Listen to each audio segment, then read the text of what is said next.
নীতি আয়োগের পর এবার এনডিএ শাসিত রাজ্যের মুখ্যমন্ত্রীদের সঙ্গে বৈঠকে প্রধানমন্ত্রী নরেন্দ্র মোদী। আজ দিল্লিতে এনডিএ শাসিত রাজ্যের মুখ্যমন্ত্রীদের সঙ্গে বৈঠক করবেন তিনি।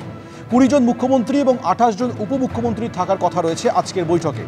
বৈঠকে প্রধানমন্ত্রী ও সেনাকে অভিনন্দনের প্রস্তাব দেবেন মুখ্যমন্ত্রীরা। অপারেশন সিঁদুরের সাফল্যের জন্য সেনা ও প্রধানমন্ত্রীকে অভিনন্দনের প্রস্তাব দেওয়া হবে। জাতি গণনা নিয়েও রাজ্যগুলির পরিকল্পনা প্রধানমন্ত্রীকে জানাবেন মুখ্যমন্ত্রীরা। এছাড়াও বিভিন্ন রাজনৈতিক বিষয় নিয়ে মুখ্যমন্ত্রীদের সঙ্গে আলোচনা করবেন প্রধানমন্ত্রী নরেন্দ্র মোদী।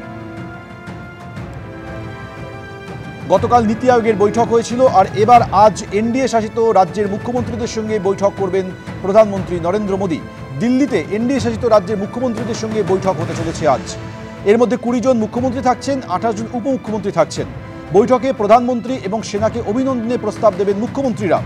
অপারেশন সিঁদুরের সাফল্যের জন্য সেনা এবং প্রধানমন্ত্রীকে অভিনন্দনের প্রস্তাব দেবেন তারা। জাতি গণনা নিয়েও রাজ্যগুলির পরিকল্পনা প্রধানমন্ত্রীকে জানাতে পারেন মুখ্যমন্ত্রীরা। একই সঙ্গে বিভিন্ন রাজনৈতিক বিষয় নিয়ে মুখ্যমন্ত্রীদের সঙ্গে আলোচনা করবেন প্রধানমন্ত্রী।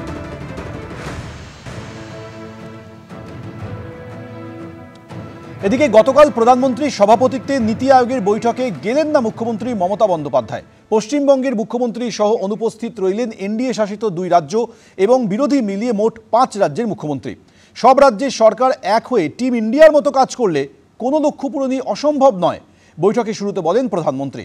গত বছর বক্তব্য রাখার সময় মাইক বন্ধ করে দেওয়ার অভিযোগে বৈঠকের মাঝপথেই বেরিয়ে এসেছিলেন মমতা বন্দ্যোপাধ্যায়। দিল্লিতে নীতি আয়োগের গভর্নিং কাউন্সিলের বৈঠকে অনুপস্থিত রইলেন মমতা বন্দ্যোপাধ্যায় সহ একাধিক রাজ্যের মুখ্যমন্ত্রী। মমতা বন্দ্যোপাধ্যায়ের পাশাপাশি বৈঠকে এলেন না বাম শাসিত কেরলের মুখ্যমন্ত্রী ও কংগ্রেস শাসিত কর্ণাটকের মুখ্যমন্ত্রী সিদ্ধরামাইয়া। শনিবার 10ম নীতি আয়োগের বৈঠকে নরেন্দ্র মোদী বলেন, কেন্দ্রীয় সরকার এবং সব রাজ্যের সরকার এক হয়ে টিম ইন্ডিয়ার মতো কাজ করলে কোনো লক্ষ্য পূরণই অসম্ভব নয়। তখন বৈঠকে অনুপস্থিত ছিলেন 5টি রাজ্যের মুখ্যমন্ত্রী। তার মধ্যে অন্যতম বিজেপির জোট শরিক ও বিহারের মুখ্যমন্ত্রী নীতিশ কুমার। এনডিএ শাসিত পুদুচেরির মুখ্যমন্ত্রী এন রঙ্গস্বামীও সেই সময় বৈঠকে উপস্থিত ছিলেন না। We had 31 out of the 36 states and UTs participating. This is the highest ever participation of a governing council of Niti Aayog. It actually shows that people came with a very positive bent of mind, and the 5 states which were missing. So we had Karnataka, we had Kerala, we had Puducherry, we had West Bengal, and we had Bihar. So these were the states, and we knew pretty much in advance that they are not coming. 10ম নীতি আয়োগের governing কাউন্সিলের বৈঠকের theme হল উন্নত রাজ্য উন্নত ভারত 2047। রাজ্যগুলির উদ্দেশ্যে নরেন্দ্র মোদী বলেন, আমাদের উন্নয়নে গতি বাড়াতে হবে। যদি কেন্দ্র এবং রাজ্যগুলি একসঙ্গে হয়ে কাজ শুরু করে তাহলে কোনো লক্ষ্যকে অতিক্রম করাই অসম্ভব নয়। উন্নয়নের লক্ষ্যে সব রাজ্যকে এগোতে হবে, তবেই উন্নত ভারত হবে। এটাই 140 কোটি ভারতবাসীর আশা। যদিও এই দিনের বৈঠকে অনুপস্থিত ছিলেন মমতা বন্দ্যোপাধ্যায়। এর আগের বার মুখ্যমন্ত্রী বৈঠক শেষে বেরিয়ে এসে বলেছিলেন যে তিনি যখন কথা বলছিলেন তার মাইক অফ করে দেওয়া হয়েছিল। সংশ্লিষ্ট কর্তৃপক্ষ সেই বক্তব্যকে সমর্থন করেনি। পশ্চিমবঙ্গ অর্থনৈতিকভাবে খাদের কিনারে এসে দাঁড়িয়েছে। তখন মুখ্যমন্ত্রীর এই নীতি আয়োগের বৈঠক বয়কট করা কার্যত পশ্চিমবঙ্গকেই একটা অনিশ্চিত ভবিষ্যতের দিকে ঠেলে দিল। 2024-এ নীতি আয়োগের গভর্নিং কাউন্সিলের বৈঠকে বিরোধী শাসিত রাজ্যের একমাত্র মুখ্যমন্ত্রী হিসাবে উপস্থিত ছিলেন পশ্চিমবঙ্গের মুখ্যমন্ত্রী।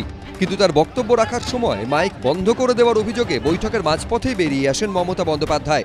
অপোজিশন কা ওর সে मैं अकेला आया, लेकिन तब भी मेरे को 5 मिनट में स्टॉप कर दिया। This is इंसल्टेशन।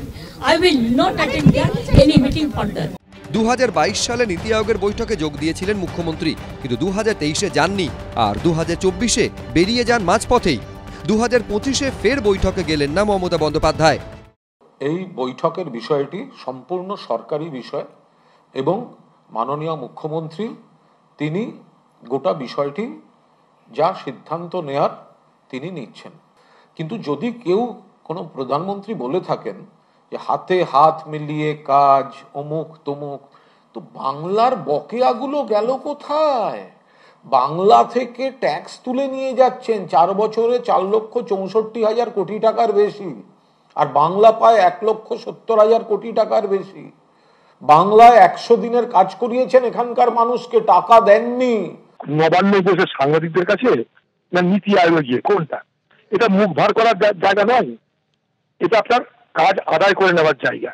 আপনি কতটা দক্ষ, যোগ্যতার প্রমাণ আপনি দর কষাকষি করে কেন্দ্রের সরকারের কাছ থেকে রাজ্যের জন্য বেশি করে আদায় করে নিয়ে আসবেন।